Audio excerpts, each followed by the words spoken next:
it's low-hanging fruit for executive directors or directors of development. Like, Yep. we have all these kids, like, let's cash in, But I've always resisted that very strong. To me, the biggest psychological issue or challenge when the kid gets a phone is it makes them an independent adult. They don't need you anymore. Welcome to the Learning Curve podcast, brought to you by Mishpacha magazine. We are raising children in a changing and challenging world. So let's tackle the important issues facing from families today. I am Rabbi Garfield, Menal of Yeshiva Teres Emes in Houston, and I love talking about chinuch. I am Rabbi Schonfeld, Menahel Yeshiva Katana of Manhattan, Beis Tipra of Manhattan, and director of Camp Aish. I also love talking chinuch and sometimes fishing. Join us as we answer your questions and discuss the topics that matter to parents the most. Bruchim habayim and welcome back to another episode of The Learning Curve. I am your co-host, Eli Schonfeld, along with more venerable, as we always like to say, co-host Rabbi Garfield, as we delve into the deep waters, kamayim, get it, of chinuch. How are you, Rabbi? Wonderful. It's great to be back. We really got into it last episode. We really, we jumped right into the deep end with our discussions. It was great. It's always a pleasure. I enjoy it. It's been a while, so it's great to be back in season 2. Yes, and all our answers this week are already pre-programmed through ChatGPT, so this is not real, right? We just put We're getting to that, right? Not you. You said you never used ChatGPT, if I recall. I don't recall. No, I said I don't like to use it. You don't like to use it. No, I'm not. Anyways. Yeah, so Baruch Hashem, we have an exciting program ahead. Some timely topics that we think will resonate, especially with the Yom Tov of Purim coming up, and then with some bigger topics. So away we go. I think this week I won the coin flip, or lost, however you view it. I get the first question, you get the second, then we broach the third large spotlight topic together. All right, here we go. Begin. Question number 1. I appreciate the topics you choose and the refreshing candor with which you both speak. So I am hoping for the same regarding a pet peeve of mine.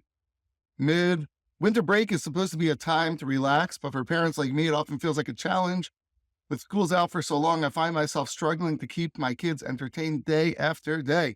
So many families take big trips, traveling far, spending a fortune, and I feel the pressure to do the same just so my kids don't feel left out. What about those of us who can't or don't want to go away? Should schools reconsider the length of these breaks or at least provide more support for families who stay local? It's a fair question. Let's just start by, just remind me, like, you were in Passaic and now you're in Yeshiva Town Manhattan. Like, what right. breaks do you guys have? So until a few years ago, I was not in charge of making these decisions. So right. I guess I could say whatever I want because it wasn't consequential really for me. But I was a Rebbe in Passaic for a while. I was a Rebbe in Yeshiva Spring Valley before, and now as the Menal in Yeshiva Town Manhattan, so the decision falls on me. We kind of are maybe an in-between in terms of the amount of vacation that we give. I know Houston has their own. You give yours Hanukkah time? Or at December 25th this year happened to be Hanukkah. Right, it's December 25th time, right? We give off to, December 23rd to January 2nd. Right, which there are a lot of advantages to that in terms of running the school because your English teachers want to take off then anyways. Right, we have a very large number, much more than in-town schools, correct, of non-Jews who work in our school. Right, but as a from school, you want to almost bedafka not have vacation at those times. Right, it's not ideal. Right. So my Yeshiva Katana of Manhattan, we give off, interestingly, a Thursday through Wednesday, Thursday afternoon through Wednesday, kind of almost like an in-between, so it really gets everybody upset. Was it like that all the years, or is that your... Yes, no, I inherited this, and I think if only thing I added, it may have been, it used to be a full day Thursday, and now we give a half a day. I'm trying to give people a chance who want to go away for Shabbos to still come to Yeshiva on Thursday. But basically that's what it is. Now, the reality is you will never make everyone happy. No matter what your Yeshiva policy is, there will be people that will be upset that you should be no vacation. There will be people upset that there should be more vacation. So there's a lot of different parts to this question. There's the hashkafa of the gashmius of a yeshiva. Someone asked me recently, why don't your boys and girls schools should bedafka have separate vacations so that the parents can't go away together to like avoid this stress of going to Florida and going to all these exotic islands, because it's the wrong message of gashmis it's the antithesis of what we're trying to do in yeshiva. That's one angle. The other angle is the financial strain and stress. So I'll deal with I could answer both, I think, but the financial stress piece, it's a reality. We just touched upon this I think in our first season. It's a mitzias and it's a reality. There are people that make fancier weddings and the people that drive nicer cars and have nicer homes and go on nicer vacations. And as parents, not as yeshivas, as parents, if you are part of that, chelik of Klal Yisrael that doesn't have the means of others, it's a tremendous challenge, but it's your role as parents to teach your kids sameach v'chelka, to teach your kids to embrace that others, the difference between families. Maybe my parents did a wonderful job. I grew up in a rabbi's family. We never went away midwinter vacation to anywhere on a plane. I think the first time I was on a plane after the age of 5, I was 20, going to a chassan of a friend of mine. And somehow we grew up happy and well-adjusted. So that's not a vacation. That's why it's a parent using midwinter vacation as a place to land when it's a societal challenge and it's a family challenge of those that have money versus those that don't. So basically you're saying to the person who took the time to write this letter, thanks for you, and I have nothing to say. That's what I'm hearing. I have nothing to say. It's a challenge. But I don't think... It's a good kasha. I give nothing to... I don't hear an eitzah or something they could do with it. It's sort of like, you're saying this is life, and there's nothing for the schools to do, nothing for the parents to really do. I don't think it's a yeshiva's role to create an even playing field, so that the haves and the have-nots, for lack of a better word, don't feel a need to compete against each other. The same way, I don't think it's yeshiva about bar and bas mitzvahs. They do that for different reasons. They do that for different reasons. Most of those reasons for bar and bas mitzvahs are because they want to create a certain ruach at a bar mitzvah and ensure that it's done in a certain way. Those rules may be controversial. Not everyone likes those rules. And here's the biggest difference. When you make a bar mitzvah, you are inviting, it's a school function in a certain sense. So therefore, as a manal, I feel I have a role and a right, perhaps, to demand certain expectations at bar mitzvahs because you're going to invite the whole class and there's an automatic assumption everyone's going. Yeah, that's a fair point. It's during, so you want to limit what you want to, I think I think it's hard and it's difficult. And I was that kid growing up. I don't think it's a school's role. What about making it less long? So, right. So because why? So if you believe that there's inherent value in giving vacation, the kids a chance to breathe. Rebbeim a chance to breathe. And not every, right? If you go to different yeshivas, there's different amounts. My kids, yeshiva and Passaic, have less vacation. But you're going to give less. What do you think is right from a pedagogical perspective? What's the right? Or you're saying it depends? I don't know. But it probably is cultural and social and depending. That's a lot of it. And it's definitely what the precedent was. I happen to be, I don't know if I should say this out loud because I'm a manal, I'm a big vacation person.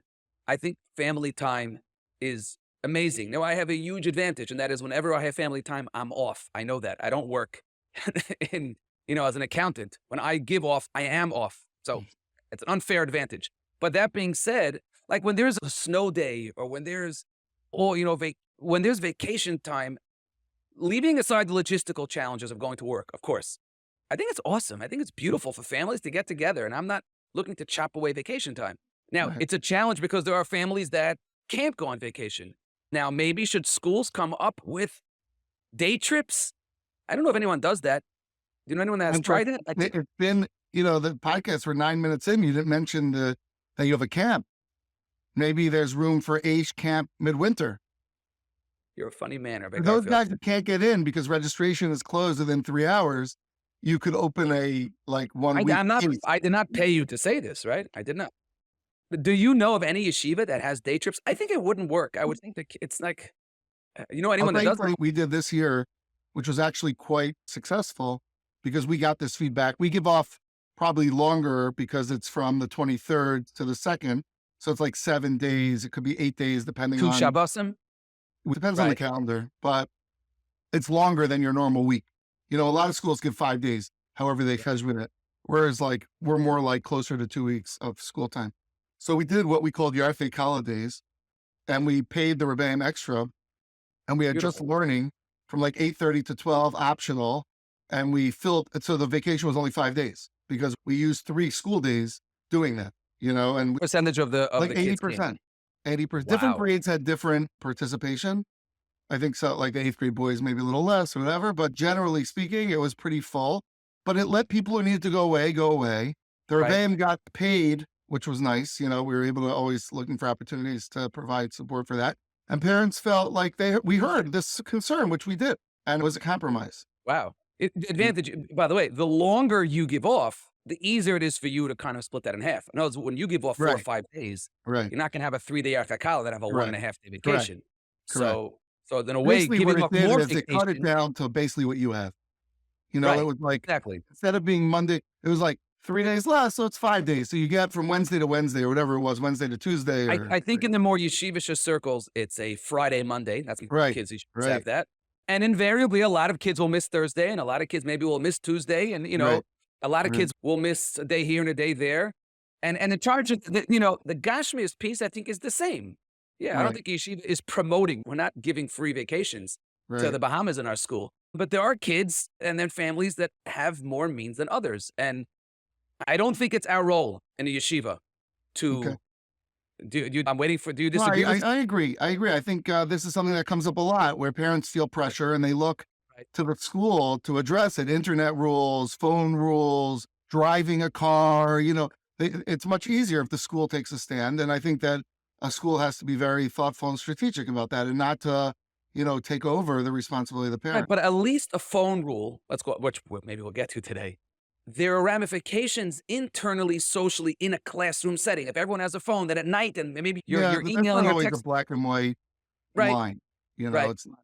It's in school law, there's something called in locos parente, which basically means that a school, when the children are with you, takes Right. the place of the parents and has legal Right. ramifications. I know me and you use Latin all the time in our educational banter, Yes. but there are limitations of that, but that is a thing. In locus parente, you're playing a role of a parent. There is Yes. one point I want to make before we go on to the next question, which is for parents who struggle with, they have a lot of young kids in their home and it's hard.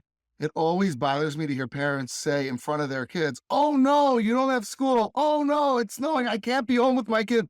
Oh no, it's winter break." You might feel that way, and I'm not trying to take away from that that's something you could maybe express to an adult or to your principal or to your mother or sister.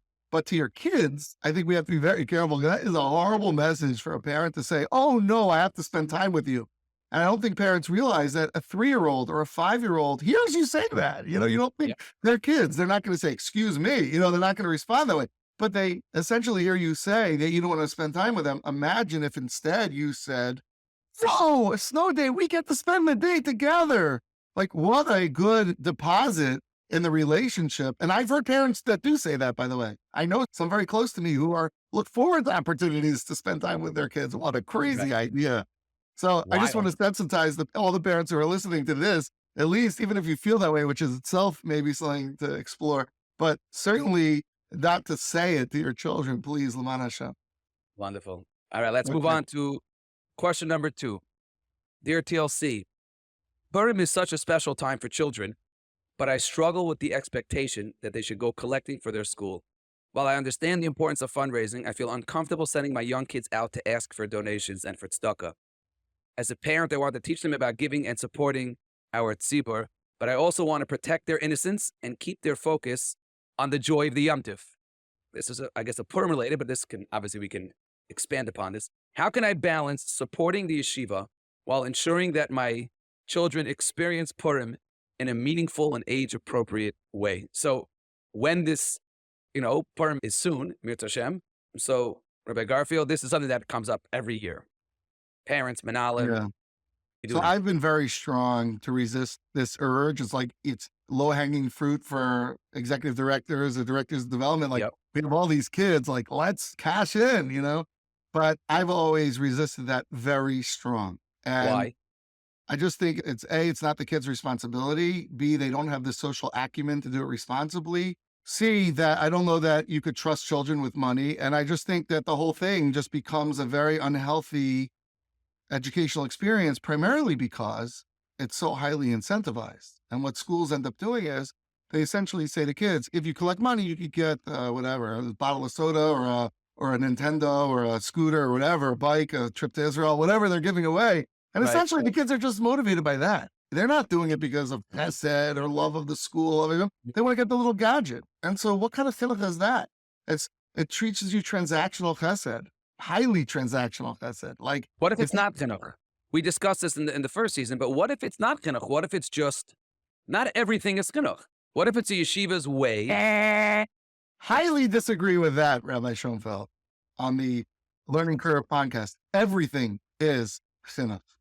Everything we model, every value, everything we communicate, every standard we set is chinuch. But please continue. I don't know what that means. This is not a chinuch moment, but we're asking the kids to get money for yeshiva. I'm playing devil's advocate here. It's a chinuch moment. It is. What do you mean? Because you're saying that children... Wait, what's the negative trait that you are imbibing in the children through this?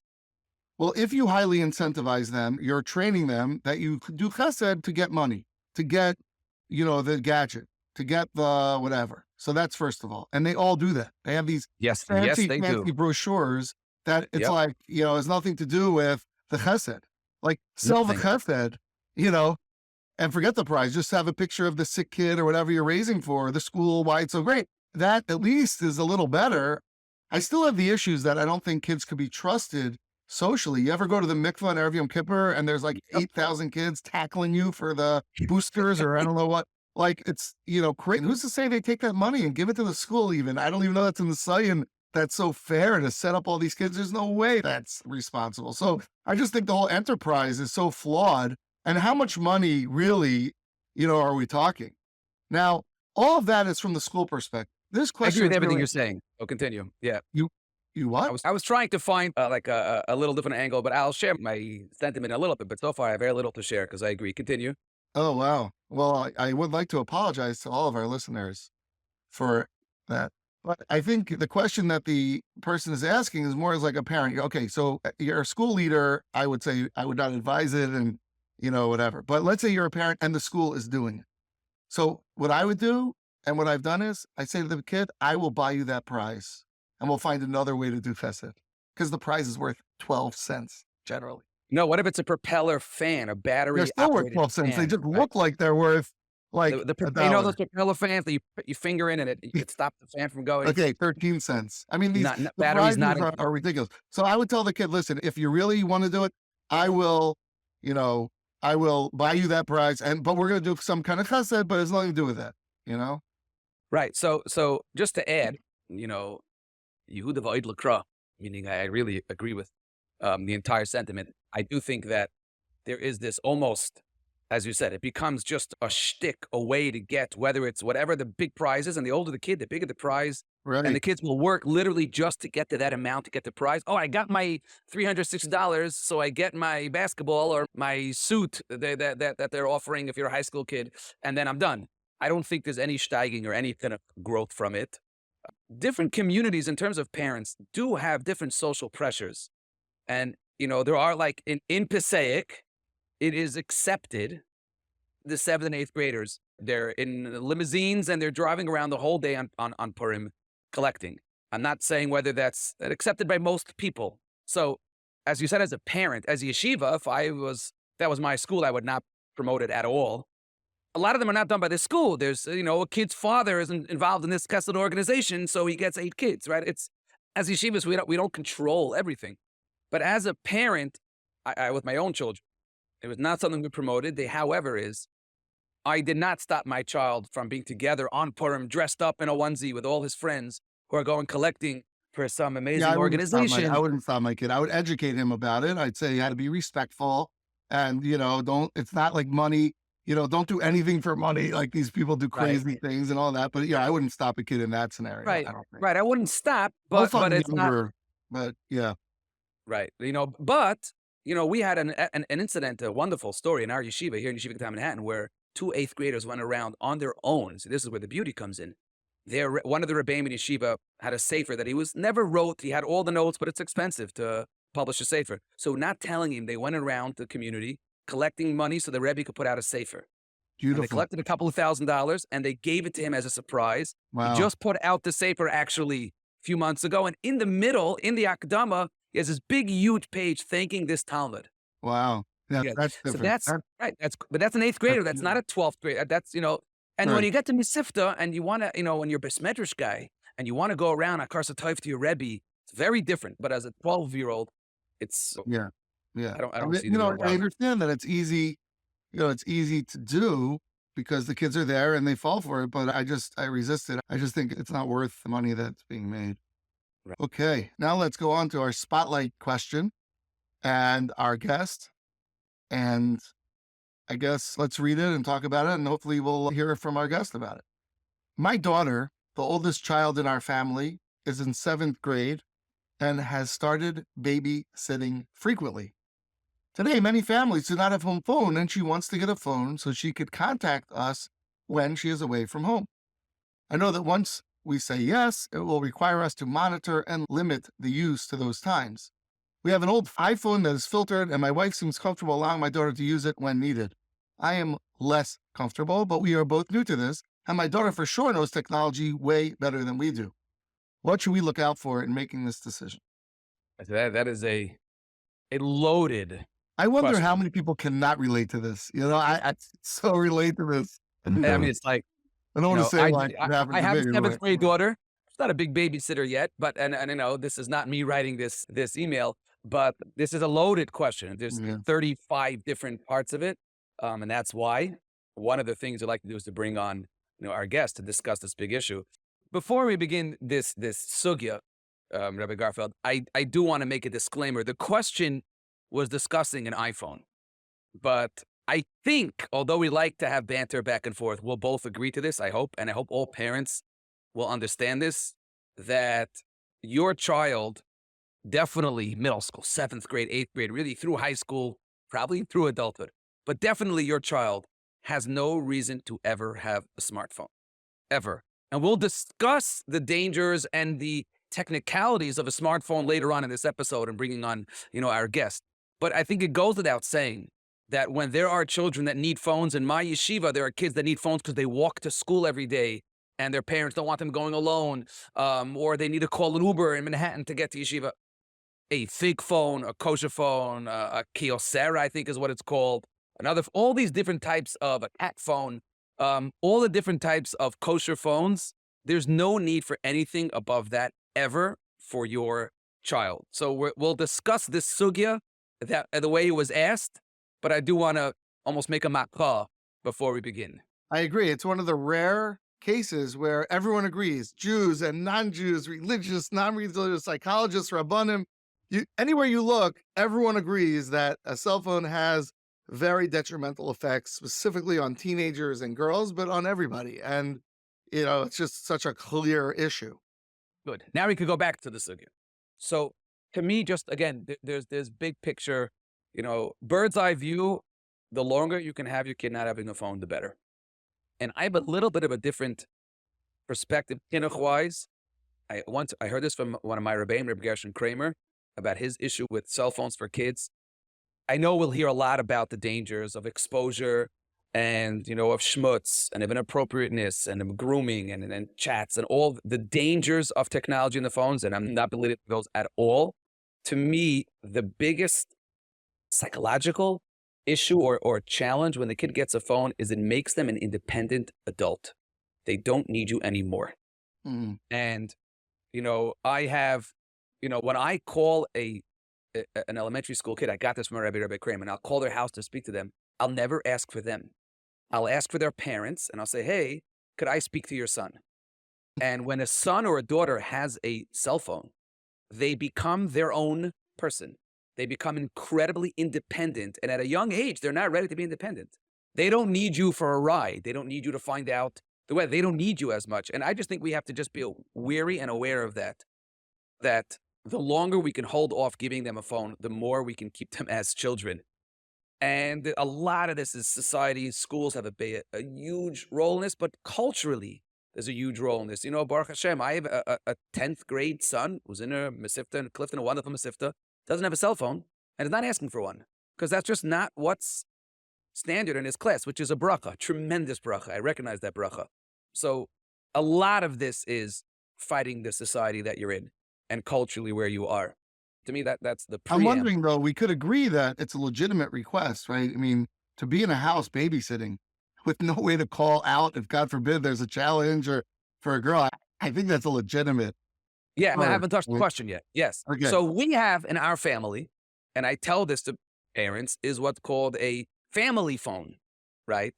And a family phone is it's not yours, it's ours, and anyone can use it whenever. And again, it takes away the bailus and the ownership and the feeling of it's mine. And therefore, they're Right. not taking to their room and they're, just to begin, that piece of this is not your phone, this is a family phone that are being used. Forget what type of phone it is. Forget what's the iPhone or an Anipaima phone, or a Fig, a Quinn, all the kosher phones. Whatever phone it is, as long as you can, it's not hers. It's ours. When it's, it's just like you have a cordless in the house. So this is a cordless that you're going to take to your friend's house. I think that right away takes away half the battle with your daughter or son. And this specific parent, right? We have an old iPhone that is filtered, and my wife seems comfortable allowing my daughter to use it when needed.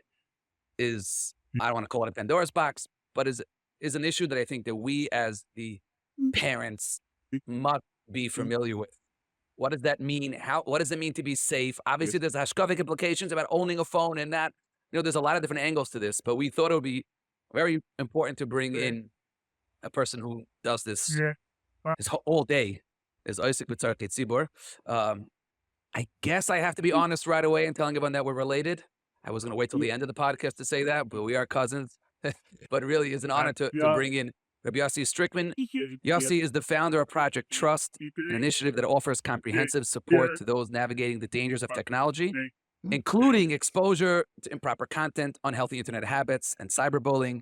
He is based in Passaic, New Jersey. He speaks about safe technology use across the United States. He's been featured in Mishpacha magazine, over the last few months. They don't let anyone on that magazine. Thank you very much. Thank you for the beautiful welcome. Thank you, cousin, I'll say now, cousin Ari and Rabbi Garfield. It's a pleasure and an honor to be on this podcast. All right, before we dive into the technological aspects, I'd just love to know about how you got to Project Trust, what your background is that relates to that, and like how this thank you very project much for the evolved. question. So I started my career as a network administrator in the real estate world. I worked for a real estate company for 10 years. After that, I worked for Arts Gromasora for 5 years in the IT technology departments. During that time was when SEPA started in Citi Field, and the world of technology connecting with homes and awareness started. I was very involved in organizations around helping them advise and facilitate filtering and technology, coming from a technology perspective. Dealing with all this, I saw there was a missing piece to the whole world out there of really looking at each person and chanoch linar al pidarkai, really saying to them, not you're Yeshivish, you're Hassidic, you're modern, you're from here, you're from there. Who are you and what are your needs? And I saw that when I started helping a few people here and there, it was really working. I said to myself, wow, there's something going on over here. First, there was a massive chiyus for me, just seeing how you could just help someone. A lot of people don't even know the basics of what is a computer. The famous joke is, my coffee cup holder broke, but really it was the CD-ROM casing that came out of the computer. So people didn't even know what these things were for, and you're laughing. That's what was 25 years ago, and now my kids have this tiny USB and not even a tiny, it looks like your fingernail. They have Kol Davar Asur on there, and parents didn't even know.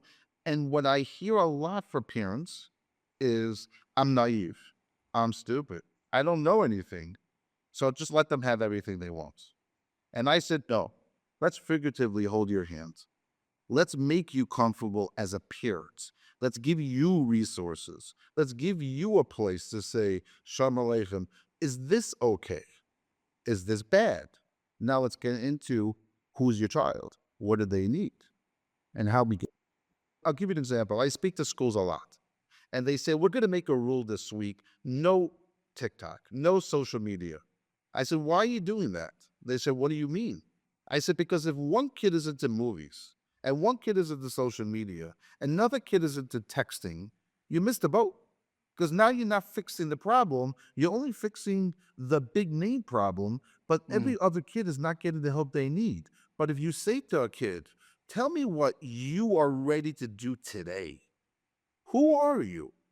I'm ready today to get rid of whatever, my movies. But that's an 18-year-old. That's not an 11-year-old, right? But that's not an 11-year-old or 12-year-old. Yes. Is You're not that saying same it as conversation? You have to talk and drop differently to a 11-year-old, a 14-year-old, and an 18-year-old. But the crux, the meat and potatoes of that conversation is pretty much the same. Because a 14-year-old boy that's on a device has been exposed so much already that he is kamoi an 18-year-old in knowledge and everything else. So let me ask you a question. So to this specific parent who comes to you and he says, Yossi, I have my daughter. She babysits. She's a regular from Beis Yaakov girl. She's a wonderful girl, but she babysits. She needs a phone when she babysits. There's no home phone where she goes. So, and I have this old iPhone, right? This is the classic story, right? I have this old iPhone. Yeah, I tagged it 8 years ago. I'll put in a SIM. What should I be afraid Number one, of? today, boys and girls are way more knowledgeable and less innocent than they were when we were children. Number one. Number two, what's available, if you want to dig into screen time and the issues of screen time, okay, I was just talking to a Rebbe, I'm not going to say which yeshiva, last night about technology. And he said, I said to him, screen time, if you allow Safari and allow Google.com, it doesn't enable safe search. Meaning, if you go to schmutz.com, you get blocked. But if you go to Google and type in a word or key of words, you could still see the images coming up without going to those websites.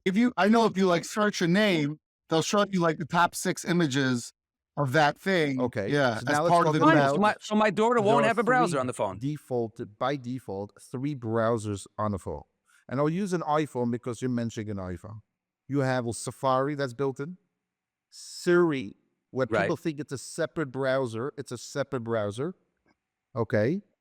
That's true. Like if you're driving sometimes, I found this on the web for when people think it's it a hurt. browser. Check it out. But look, it comes up Yes. as I a just put my separate phone on browser. the- You and I have similar voice patterns. Yeah, if Siri is enabled Correct. on your phone, then It even will if you still don't have a Safari browser, it will still. And there's a third thing that Okay. a lot of people never heard of, and that's called an in-app browser. Rabbi Strickman, what is an in-app browser? So the easiest example, and I'm not going to give you all the secrets of all the ways to get through the other apps, but let's go into Google Maps and type in, because it's an office. I live in Passaic, and Manhattan is a few minutes away, and there's a Google office somewhere in Manhattan. On top, it says, number, address, photos, website. When you click on the word website, it's not opening up Safari on your phone. It's opening up a browser within the app. Really? So if you block Safari, it's a little bit of a Gemara cup, but if you block Safari and not change the level of permissions in your Google searches, you could open up a Google through Google Maps. And go anywhere? Wow. Now, why can't I just go into the iPhone, security settings and block every single website? I can, I guess, right? If you do that correctly. There are 3 choices in the settings in screen time. One is called all, you get everything. Number 2 is limited, blocking out, call it the schmutz. And number 3 is Right. specific sites. Gewaldic. Right. Now the shaila is, there's no categorical choices over there. It's not saying, I don't want shopping, I don't want news, I don't want sports, I don't want Right. health. It's saying Apple's decision, what is considered okay and not okay. Is Apple your das Torah?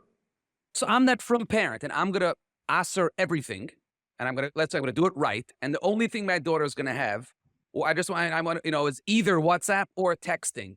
what is the potential challenge of a 8th Meaning, grade, 9th grade, 11th Rabbi grader? Schonfeld, you're saying you click the third option, but The then third don't option. whitelist anything. Right. That says whitelist only, and I put in 0. I ignore it. And then the only app she has on the phone is Wave, is texting, and Would that block in-app browsers Yeah, but you if forgot you don't about whitelist anything? shutting off Siri explicit and Siri browsing. So I shut off Siri. Oh, good. No, you're teaching me. So I shut off Siri, and all my daughter has on her phone, on the family phone, is Waze. I don't know, 24/6 Avada Of to have course. music, and we're not discussing that now. and WhatsApp, let's say, and texting. What is the concern of WhatsApp and texting? I don't mean from a schmutz perspective. I mean, in general, where's my social fear? I just want to say one thing before we move off of this. I think one of the lessons that we're taking is it's pretty complicated to make sure you do all these pieces right. You know, I think Correct. that's one message. Like, don't think it's so pasha to do what you just said. And there are a lot of other avenues. Like, I was just thinking about an Xbox or other things you have at home that have these browsers that come up left and right. And like, you would never even know that it's them. So that's where it's good to talk to someone like Yossi Strickman or Tag or whatever to make sure that you really do know what you're doing, you know, and Right. not push it. Okay. Now that's stipulated. I think your question comes. Right. What So about now I took care of the inappropriate content, overt inappropriate content, and all I have is Waze and texting on WhatsApp. WhatsApp I'll leave in gray, and 24/6 and notes. Like it's basically a souped up fig. Okay. What is my concern?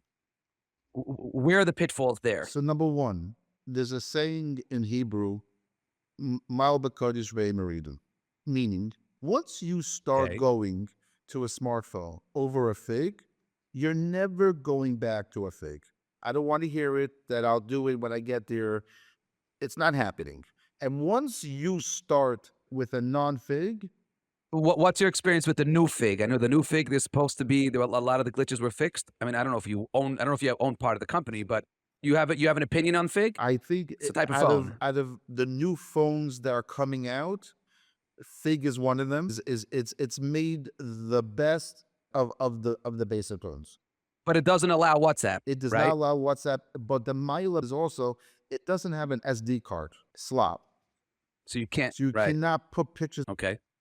Well, that's actually a valid question as we're talking about what the iPhone has, right? It has the ability to play videos from an external source, even if you're not connected to the internet. Correct, but you could also, you're going to say to me, it doesn't have an SD card. Okay, but you know what it has? It has Bluetooth, right? And it also has features within Apple. What's wrong with Bluetooth? You could share pictures via Bluetooth. Meaning that a friend has a movie or even a movie? They have to be You can near share each a other. You have movie to be through Bluetooth? within range. Okay, so two friends. One friend's parents not so careful. But a Well, large you're not 2-hour careful. 2-hour video you can share through Bluetooth? Yes, because it's right next to each other. Wow. Or maybe airdrop it. Airdrop it, correct? Wow. So You can airdrop a file. you're going to say Is there a way to you have block that? nothing available on your phone, but you always have files on your phone. You always have photos. And you could airdrop a picture. You could Bluetooth a picture or a video. And that Right. So, Rabar, that's really the answer, the first answer to your question before we get to Milo because Reading. There's still a vulnerability to legitimate schmutz without the internet because of the airdrop potential. And the reality is, we know that teens are all sharing stuff. And once one kid has it, it's very easy. You can protect your kid, but you can't protect the whole class, of your kid. So, That- by definition, there's going to be some sharing potential. Right. Can you block airdrop or Bluetooth? Is that a setting? you can. But again, now I can't use my AirPods. Now I can't connect it to the car. Now I can't connect it to my speakers in my bedroom. So now you're making it, Right. it's not geschmack. And And the Fig doesn't have that option. The Fig also has Bluetooth. correct. So could you Mhm. share files? You could share. I'm going to tell you where everyone knows this, but there's a moment that us parents, us mechanchim, us people educating people, you could filter a device. This is where people think, you have a filter, I'm kosher. You're not. It's not a babysitting service. And there needs to be a communication between mommy, tati, and the child. And if you can't trust them with Bluetooth, it's like driving a car. You could take a car and go to McDonald's or go to the Beis Medrash. If you can't trust your kid going to McDonald's or the Beis Medrash or to wherever, then he can't get a license. And they can't drive a car. Correct. Yeah, hold on. Okay, I hear that. However, the whole premise of this conversation was and is, could we give our child a phone And be that safe with it. not right, that it could be safe, assuming that there are kids around who are violating it and teaching them the ropes of violation. If that's not the case, then we could give them an iPhone to some extent. I mean, you could say, oh, it's too easy. Okay, an iPhone that has block and it's a whitelist, but you know, you can't have your cake and eat it too. There are two answers. Number one, there are 40-year-olds that act like 2-year-olds, and there are 2-year-olds that act like 40-year-olds. Meaning, there are certain people that are mature when they're younger, and sometimes maybe one kid could get it at 12, 14, and one kid could get it at 16 or 20. It's really the relationship of the parent to say, number one, let's figure out a mahalach to give you the best for you. For you is one thing, and And I'm stunned. I have to say, I'm stunned that even the kosherest of kosher phones, as long as they have Bluetooth capability, you Has can share with liability. them. You can share with them full length videos. That I don't. I mean, I have yeshiva bakim in my house that have souped up kosher phones, kosher, shabbat kosher. And I want to quote Rabbi Done. Strickland. It's not they could. They are. Right. I Like can't. when we said, I'm having a hard time accepting this. I'm having a hard time the accepting this. size storage on these devices are much smaller. Like a fig, how big so much storage does a fig have? all you need is I- enough I- to have a movie, and then you're in business. But a movie is 2 gig. You don't have that much space. So you Oh, tell me no. that a typical. Oh, so 1 second. So We're back to business. typical kosher phone doesn't have real storage for real length videos. No, because the amount of storage, most of these basic phones have 8 or 16 gig, and the operating system is already 3 or 4 or 5 gig, and the few pictures you have Okay, that's important to know. already on to take up space. You don't have them. But that's a very, very important piece of information to know, that if you're giving your kid a quote unquote the most kosher smartphone that's out there, a Droid, an iPhone, and you kosher it up the wazoo. By the But way, I'm that looking at phone- the Fig right now. That's 64 gigabytes or 128. That's new then. That's Okay. enough. So now it's a bigger chance. It's a bigger chance. But they don't have SD card slots. No, But I that they think don't have. if I remember correctly, the Fig themselves, just to, they block the feature to receive. They can only send out. I'm almost positive. Oh, whoa. Okay, that's Oh, a big. But That's a but big. that's that's the a Fig. big- Fig. What about the other kosher phones? The Right, Kyocera, my kids have. does. Right. Right, those. Right. But the point is that if you have a smartphone, a phone with a lot of gigabyte, then you are, with all the kashrus in the world, giving your child a glorified screen, for lack of a better word, right? Correct. Really just bring in whatever they want. And, could be shiur. But I want to change the topic just for a second in the 5 minutes that we have. So let's leave the world of inappropriate content and go to the world of, because one of the things to deal with is cyberbullying, right? And the world of texting and WhatsApp. And Baruch Hashem, I think our world, social media is not, whether it's the TikTok and the Instagram and the Facebook, I think we've won that battle by and large, our audience. What should I be afraid of if my daughter just has texting or my son just has texting? What can I look out for? Number one, in an average chat, let's say a group text, not every person in that group you know. So if you're in school and someone comes over to you, if you're in 4th grade or 3rd grade, your younger grades, and someone comes over to you and gives you a shoulder or says something, and you may be upset, the Rebbe will come over and say, I'm sorry. And by lunchtime, you're playing ball together. If you're on a chat, that never goes away. Never goes away. It's there forever. Okay? It's there forever. Yeah. And what we need to realize here is that you don't know every person there. And people know you from the information on the conversation. So realize that you might be, it might be a funny pictures, funny stories going on in schools, the yeshivas. it may be funny stuff going through the conversations, but if you say that person is mean because he said this, I don't know that person. I see him at a pizza shop 2 weeks later. I think he's a mean person. Right. And by the way, it stays forever. I've gotten phone calls as a camp director from people saying, and from Emanal, both my caps that I wear, things happened on chats with this child, that child that you should be aware of, that the kid said it as a joke, and maybe that even erased it, but the nitzkias, so to speak, lahavdil, of these chats is something that, again, when you're little and you don't realize consequences, you're just making a joke, not realizing that someone's going to screenshot that, and there's going to be a footprint of you, a digital footprint, and these are things that as parents just have to realize, as Yossi said, it's not about answering necessarily, it's being aware of the reality of starting your child down a path that we're all on. Listen, we all have phones, and when they're at a young age and they're not mature enough, they make decisions that they end up regretting tremendously, that it's almost our fault for giving them that pathway. Rabbi Garfield, do you have any closing remarks? This is really interesting. It reminds me how complicated it is, and that it's something that requires, reflection, thought, like everything in parenting. And I really appreciate your attitude of not being judgmental and saying, we just have to work it through. I find it fascinating that we have to end up relying on our children anyway to a large degree, and self-policing, which is really interesting to me. I didn't think about that. So that's really something to take away. And I wonder if you've done any work with that, or who's doing that education. Is there any, we have our Lashon Hara curriculum, we have our bullying curriculum, we have our social skills curriculum.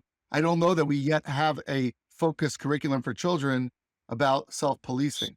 So just to correct Restrict him up before he speaks, I have a degree in digital citizenship, if you will. I went to a course when I was a Rebbe by Eli Shapiro and Mima Feldman, and I used to give classes to the middle school in YBH about technology. So it's out there. Yossi Strickman does that all the time. So what is that? Meaning, I actually it's a bit not for you. Course.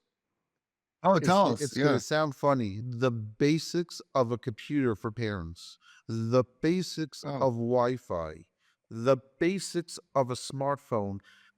If everyone remembers the yellow, the dummy series, the dummy series. Yeah. Right. I'm Yes. trying to make that simple too, because before you become a surgeon, you got to go to regular college and take regular courses. And before you become a Right. parent and saying, is this mutter, is that usser, where is the power button? Where is the setting for the sound? And you're laughing, but if you don't know the basics and you're relying on your kids, they are going to go behind your back, sitting within dollar namas of you. All right. 100%. And what you as a parent need to know is the basics, where to look and where to. And if we could do this as a group and saying, yes, you might be technical, you may not be technical. I know better than you, you know better than me. No problem. Let's start the conversation. Shalom Aleichem. How are you? Thank you so much for joining us. This is really great to have you, and we appreciate your work. Well, Rabbi Schonfeld, even though we live in this space and have heard so many different speeches about this topic, I feel like that was very enlightening to me. And I hope I am embarrassed to say it was much more educational personally than I was hoping it would be. Yeah.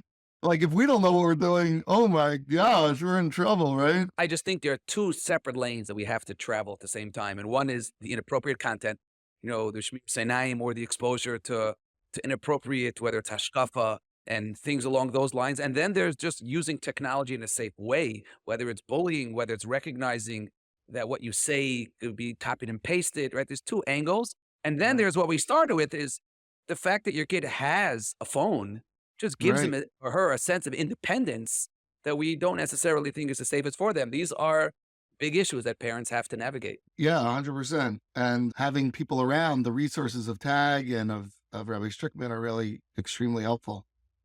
Thank you again to all of our listeners. We love getting the feedback that people are sending to our email, thelearningcurve@mishpacha.com. We love the questions, the comments, the discussions. So we look forward to hearing from you. Always remember, you could share our podcast with others that might find it interesting, because sharing is caring. And I'm looking forward to our continued conversation. Thank you so much.